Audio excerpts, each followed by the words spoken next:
Good evening, ladies and gentlemen. Harlequin here, bringing you another episode of HarlequinCasts Dawn of War 2 Retribution. Today's game is going to be from the recent tournament in the United Kingdom put out there by THQ Insider. This was the Dawn of War 2 Retribution launch tournament.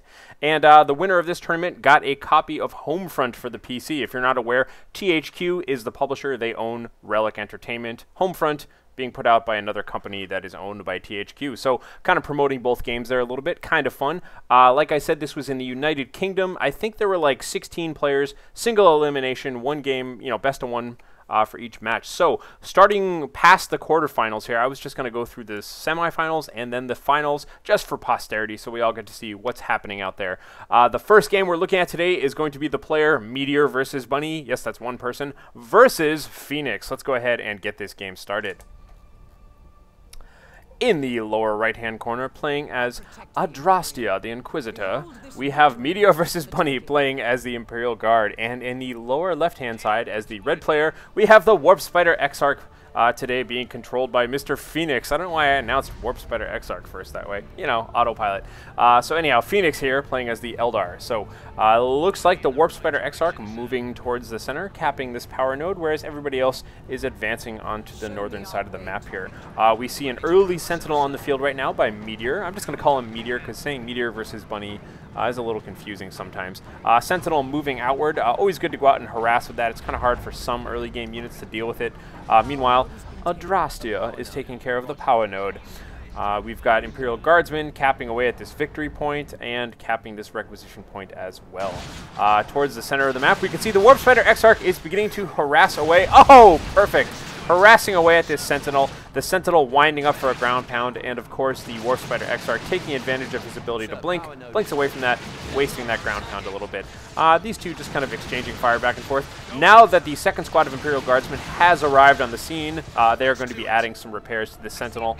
And it looks like the Warp Spider are going to have to blink away from there. So, so far, all we see is two squads of Guardians out right now for Phoenix, and just kind of moving around. It's important to note, by the way, that this map has got 3 victory points, one closest to each player's base, and one way the hell up here away from everything else. So just keep that in mind, that a lot of the fighting is kind of designed to draw you up and out of your base, and not necessarily towards the center. As you can see, the center merely has a single power node and a single requisition point. Everything else kind of up and about. So, in the northern position here, we can see that the Inquisitor is just kind of fighting away right now, kind of trying her best to defend this victory point, but unfortunately it looks like she's a bit outnumbered, even with the Sentinel stomping on in here. Oh, there was a Hammer of the Witches there, knocking on, doing a little bit of damage and kind of stunning that Warp Spider, but Adrastia is going to have to go ahead and charge on out of there. By the way, if you guys aren't aware, that's her name in the single-player campaign, and, I like saying that word. It's a fun name. A little bit of a firefight here. The Warp Spider Exarch, ooh, blinking into the center of them, lucking out, getting a nice little special attack there, knocking back all of those fancy-looking Imperial Guard gentlemen onto their butts. And but now, unfortunately, he's taking a bunch of extra damage. Gonna have to get on out of there. I don't know why the Sentinel isn't kind of advancing more in this. Perhaps he knows that his ground pound is still on cooldown or something. But really, that's a great target. You see a whole bunch of clustered up, little light troops like that. You want to run up there and kind of stomp them back and forth. And now they're just kind of backing away. And, who knows? It looks like we do have a Ranger squad in the field right now, and a second Ranger squad coming out on the field. So it looks like Phoenix wants to go ahead and use double Rangers, perhaps to try and knock back these Guardsmen a little bit, or just to try and pick off their numbers, because a shot from a Ranger here will usually get a kill on a Guardsman, perhaps. I don't know. Depends on their health, but we'll see. More towards the center, Rangers sitting up. There we go, kind of sniping away. Again, snipers in this game don't necessarily always kill an individual model from a squad, but when the squads have many smaller units, sometimes they do. Warp Spider Exarch capping this power node once again. And here we have the Inquisitor moving aside. Now you see we've got Catachan Devils on the field right now, being upgraded to carry an additional Demolitions Man. There are currently 7 of them. Catachan Devils, really brutal early game team there. These guys, they can knock you back with an explosive round, or like you just saw right there, they can fire a volley of old reliable hand grenades just to knock back everybody. So Catachan Devils are definitely an early game force. They're quite tough, and they have a lot of kind of explosive knock-around kind of control abilities there. So we'll have to see how much use those guys get, but that's obviously a good pick right now for MeteorvsBunny. kind of going into a nice little aggressive build order here. Phoenix I'm curious about. I don't often see double Ranger, double Guardians, but we'll have to see how well that plays out for him. There is a, yeah, oh well. Well, there goes that explosive pack. There was an explosive pack down there, but obviously he has sighted that, and so he was able to take that out before he walked over it. Demolitions pack blowing up in his face. Improvised explosives, that's the name of the ability. So, a little bit of a firefight right now, and there you can see the Rangers are knocking back, but also the Catachan Devils are explaining that they too can knock back and throwing a volley of grenades out there. You can see that pushback effect happening over and over from these Rangers, in addition to just kind of sniping out in general here. Misses Adrastea, moving out into the center of the battlefield, getting a nice little special attack there, but unfortunately not really hitting anybody. Looks like the Rangers are taking a couple of casualties right now. The Catachan Devils are moving on in. They definitely want to be involved in melee with these retreating troops. You can see how much damage these extra Rangers are taking just from a couple of swipes from those Catachan Devils there. Everything's looking pretty good, and definitely a good victory there for MeteorvsBunny. I would expect him now to kind of fan on out and try and cap some points. You can see Miss Inquisitor running home, but she has been upgraded to have this Holy Brazier, which gives her the Holy Pyre ability, which hopefully we'll be seeing soon. Nice little AoE kind of debuffing, burning kind of thing. Guardsman here in the middle, and exactly as we expected, spreading out all over the place right now, capping all of these points as required. The Warp Spider Exarch, however, is still kind of harassing away. He's incredibly mobile gentleman, has no problem capping this sort of stuff. Let's look at power nodes for the time being. You will see that we have 3 power nodes up here on the left for Phoenix, and on the right-hand side, power generators up, 3 power generators up for MeteorvsBunny. Looks like the Sentinel has moved on to cap this victory point. In the meantime, let's see what sort of other engagements we have going on right now. Taking a look at the power on the field right now, you can see it looks like Phoenix is getting near Tier 2. No Tier 2 yet for MeteorvsBunny, but soon I'm sure we will see all of that. Inquisitor now moving on out. Seeing more and more of these explosives from the Catachan Devils there, just kind of knocking back all of these folks. It looks like he detected some sniper shots coming from this area. You can see the Inquisitor put down the Holy Pyre ability right there. Perhaps either guarding the flank or hoping to catch some cloaked Rangers and that sort of thing. Ooh, and the Warp Spider Exarch right now, totally stunned, gonna have to blink away and then retreat. I do like that combo, getting as far as you can away, then hitting the retreat button so you don't take any unnecessary melee damage there or anything else like that. The Rangers here hanging out way up in the corners, sniping away at these Guardsmen. You can see Guardsmen taking 2 casualties there.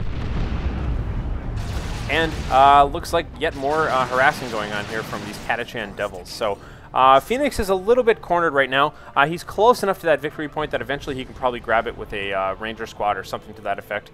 But for the time being, pretty good-looking, strong central control right now for MeteorvsBunny. And as I was pointing out earlier, both players are now well on their way to Tier 2, so we will be seeing some Tier 2 units here. Obviously, it's hardly a game that you don't. Moving more out here, we see the Warp Spider getting more towards the center right now.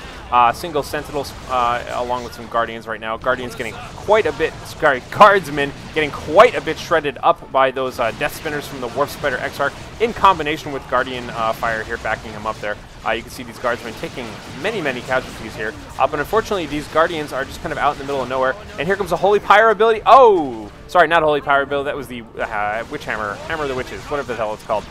About to hit the Warp Spider, but instead he blinked away, seeing that animation winding up. Guardsmen here taking a little bit more damage and moving out, but that's not too bad. So, by the way, note, just don't get confused. It does show up as 2-to-1 blue versus red, but really it's 2-to-1 red versus blue. The colors and the score are reversed in this particular replay. A bug which I recently submitted that you can see in my recent videos. Got some pretty good capping going on here, and now kind of, more towards the center. Looks like a little bit of a fight going on here. Inquisitor moving out, kind of putting some pressure on these Guardsmen. The Guardians, sorry, we got Guardians and Guardsmen. I keep messing up the names here and all that sort of thing. Doesn't really matter though. Warp Spider having to blink out, and honestly, I think Phoenix is just kind of losing this in terms of aggression. He keeps backing away from all of these fights, but not in a useful kind of way. Looks like we have a Holy Pyre going off right now, kind of illuminating all of the troops in the area, debuffing them slightly. And she's just going to charge on in there. She doesn't care if Guardsmen backing her up. Warp Spider Exarch has been taking way too much damage. He's going to have to back out of there as well. Just straight up retreating on out of there. And really a full-scale retreat right now for all of Phoenix's troops. During the downtime, it looks like the Sentinel is going to be capping the victory point. And damn near threatening a 3-cap. So the pressure is on right now. You can see Wraithguard out on the field right now as well. That's kind of an interesting choice. I mean, I guess they're good if you get a good shot off on a bunch of infantry and things like that. But I don't necessarily know that I enjoy that choice nearly as much. I think that was an improvised explosives being sniped there as well. We'll have to see how Phoenix plans on using these Wraith Guard. Obviously, with beam weapons, they'd be pretty good against vehicles. And we do have a Chimera coming out of the field right now. I frequently like to pronounce that Chimera, and no, it is Chimera. I've been corrected on it. I will try to correct it in the future. So, we can see here that it looks like these Guardians right now kind of fighting with the Catachans. Catachans knocking them back, providing some cover fire for the Inquisitor who's running in, killing a couple of models off of these Guardians and that sort of thing. The Rangers now moving in to kind of support up a little bit here. But for the time being, you know, things are looking okay. Meteor versus Bunny is staying strong at 428 points versus 361 for Phoenix. More towards the center here, we can see the Guardians just kind of poking away at the Inquisitor, but the Inquisitor kind of backing off here. I wouldn't expect we see too much action. Ooh, by the way, it looks like the Chimera was canceled and the Ogren squad was instead purchased. Perhaps that was a response to having seen... Wow, wow, wow, wow. And what we just saw here, by the way, was it looked like the Autarch was called in directly on top of a Catachan Devil squad who was capping that point. Catachan Devils taking almost complete casualties as a result of it. However, they were able to retreat all the way back home, so that Autarch nearly killed that entire squad, but was able to just kind of defend that power point for the time being there. So definitely a swift retreat there for the Catachans. They are now fully restocking. That is going to cost him quite a bit, though. He was down to 1 out of 8 units, I believe. We do have the Ogrins here now on the field, putting the hurt seriously into these Guardians. Guardians retreating away like crazy, and you can just see the Ogrins just slamming them with their rifles, killing that entire Guardian squad. And so that is a squad loss for Phoenix and nearly a squad loss for Meteor here. And now we have a very strong push coming through the center. These snipers knocking back those Ogrins right now. The Rangers here using their knockback ability. The Ogrins, however, are going to have no problem just kind of charging in. You can see immediately the Rangers here just go ahead and activate their infiltration, and the Warp Spreader Exarch blinks on out of there. Unfortunately, a little out of position here. It looks like we have these Wraith Guards now kind of retreating through this entire army. Perhaps going to take a lot of damage if they're not careful. You can see the Catachan Devils do have a single Meltagun there, but it looks like he's just going to let that one go for the time being. That could have been an easy way to pick off or at least do a lot of damage to those models there. Again, moving in one giant blob here, heading on up to the north. Looks like the Ogrins leading the charge, putting lots of pressure onto these poor Guardians. Oh god, the entire Guardian squad once again beaten to death by Ogren. These Ogren have already paid for themselves in close combat here. That was really, really unfortunate, and it's going to be hard for Phoenix to come back. Those Guardians are definitely necessary for kind of mobility and capping and whatnot. Losing numbers early, really difficult. And we have a drop coming on the field right now from the Inquisitor, and yes, it is the Bane Wolf being dropped in directly on top of these power generators. That is seriously bad news for Phoenix here. The Bane Wolf is a chemical tank. It works in many ways similar to a flamethrower in that it is very good at damaging buildings, also very good at dissolving infantry. So that's being called in right now. You know, it's a little late, but who cares, honestly. It's being called in directly on top of generators, wrecked that entire gen farm. So the Wraith Guards are now going to come in, definitely going to try and use their beam weapons, hopefully to do some damage, but they're being a little bit indecisive. Now getting covered in chemical splatter. They are slowed and being pursued. They are no longer the aggressors in this situation. They are going to have to retreat on out of there. Just look how slow they are, standing in piles of corrosive goo, taking a lot of damage. It looks like still just fully retreating here. We can see that the Inquisitor has been upgraded to have the Inquisitor's Mantle, which gives her that nice little invulnerability ability, and also makes her move a little bit quicker. But using all of that, she was just able to kind of get on out of there and retreat. The Autarch now putting some pressure on these troops. She is quite outnumbered, though, going to have to back away as well. And yet again, that looks like a pretty good victory for Meteor versus Bunny here.